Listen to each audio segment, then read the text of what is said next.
It was over in less than half an hour.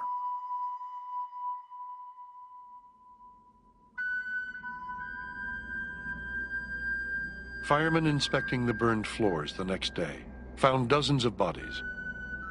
Charred, headless trunks, some still bent over the sewing machines. Among the remains, the inspectors found 11 engagement rings.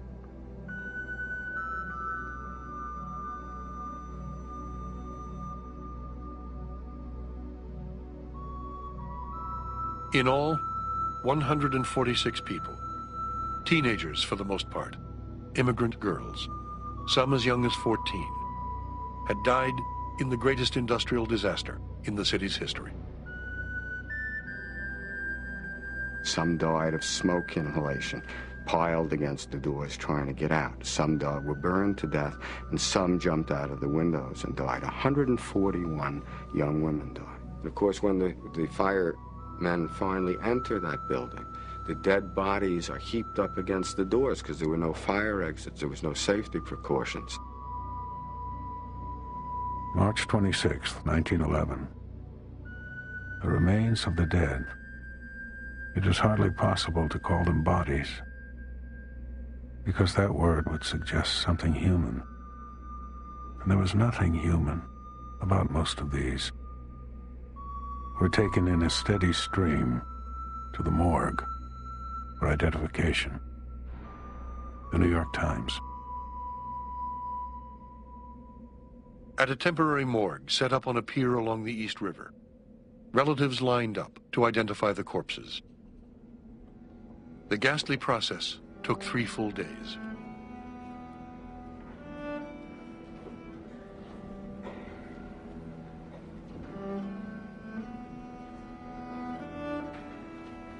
Seven bodies were so badly burned, they could not be identified. And on April 5th, 1911, a mass funeral was held for the unknown victims. 120,000 working people joined in the procession, despite a heavy rain, while 400,000 more watched silently from the sidewalk. A mass emotion of sorrow and despair was felt everywhere that day. But in the weeks that followed, these emotions gave way to angry questioning and a determination that a similar tragedy must never take place in New York again. A few months later, the owners of the Triangle factory, Isaac Harris and Max Blank, were tried for manslaughter, having locked their workers in. But to the shocked disbelief of the victims' families, and of most New Yorkers, the 2 men were acquitted when the prosecution was unable to prove that they had actually known that the exit door was locked at the exact time of the fire. There was a trial, and the trial found that the owners were not guilty, for they had broken no law. Yes, they might not have been very nice to have locked in these young women, but there was no law, and so there was no repercussion. Within weeks, the Triangle factory had reopened in a nearby building. Visiting the new plant, fire inspectors found the exit door blocked by rows of sewing machines.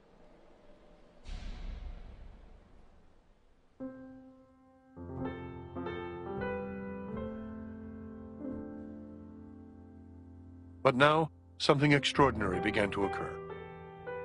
From the ashes of the Triangle Shirtwaist Factory fire would begin to arise one of the most dramatic and far-reaching political transformations in American history.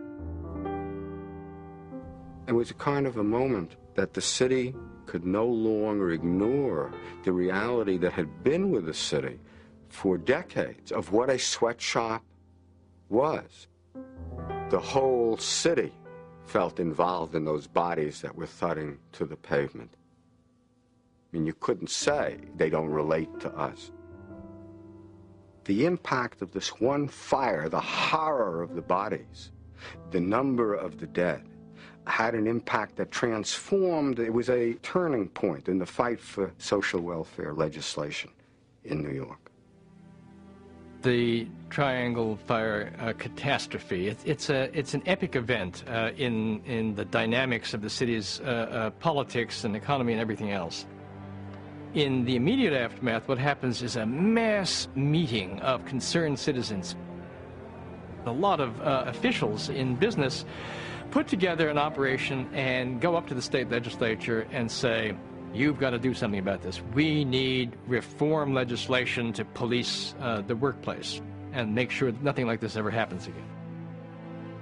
The key to change lay with the New York State legislature. The key to the legislature, however, lay in the pocket of Silent Charlie Murphy, the inscrutable, taciturn boss of Tammany Hall, and the last man in New York from whom reformers could expect any help. But the reformers were wrong.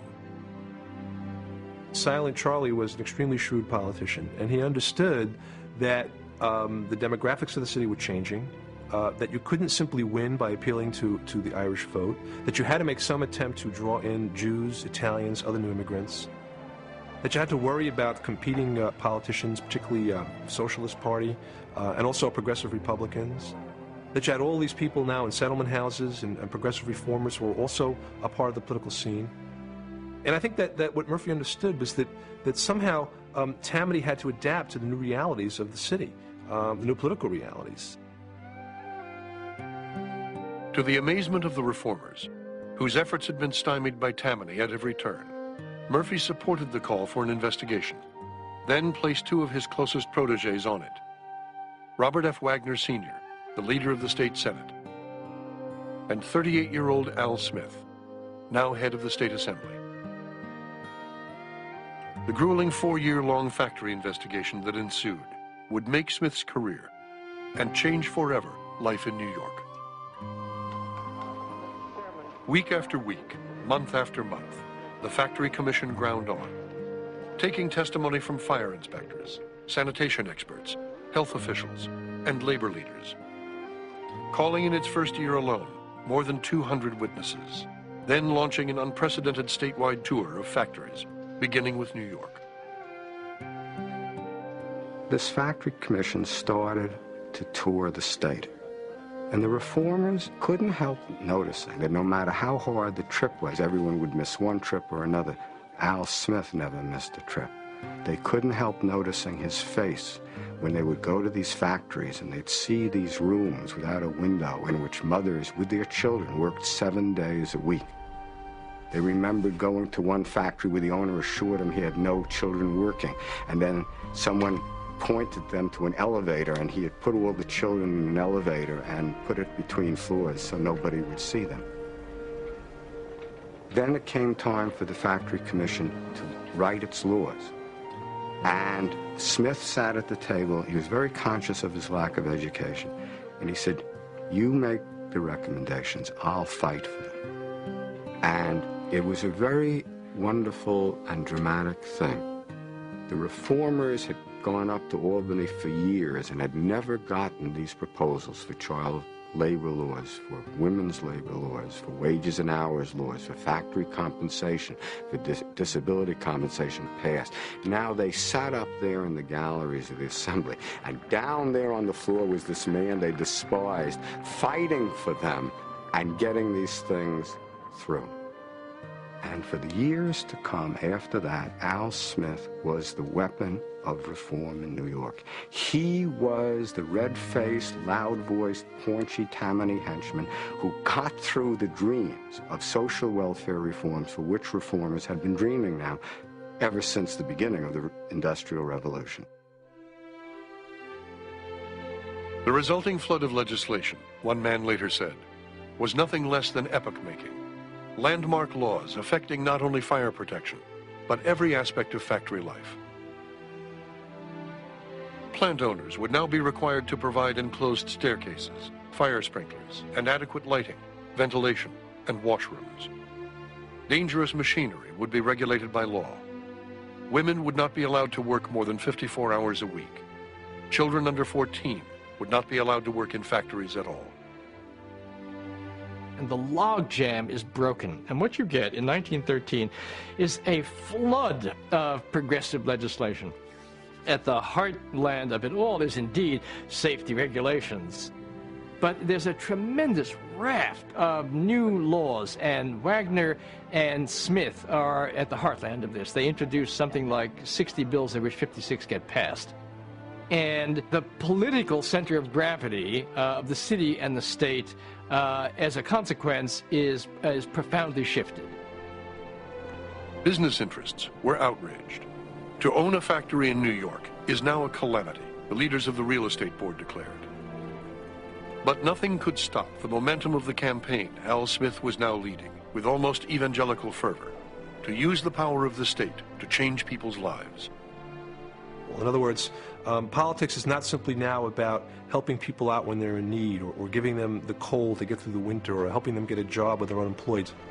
It's now about using the power of the state government to really get at some of the underlying problems of city life. The point here is that machine politicians find that it's in their own interest to begin to think about politics in a less parochial way, and ultimately in a more national way. What can we do when we control the city or the state or the Congress to make people's lives better? How can we improve working conditions? How can we improve housing conditions? How can we improve educational opportunities? As the subway had brought New Yorkers together physically, so the grief and horror of the Triangle Fire brought them together emotionally and spiritually. "We banded ourselves together," Frances Perkins later wrote, "moved by a sense of stricken guilt, to prevent this kind of disaster from ever happening again." In the years to come, as the leaders of the Factory Investigating Commission moved into positions of power in City Hall, in Albany, and eventually in Washington, the remarkable alliance would become an unstoppable engine for change, not only in New York, but across the nation. Looking back, Frances Perkins, appointed by Franklin D. Roosevelt as the first Secretary of Labor and the first woman cabinet member in American history, would say simply, "The New Deal began on March 25th, 1911, the day the Triangle Factory burned."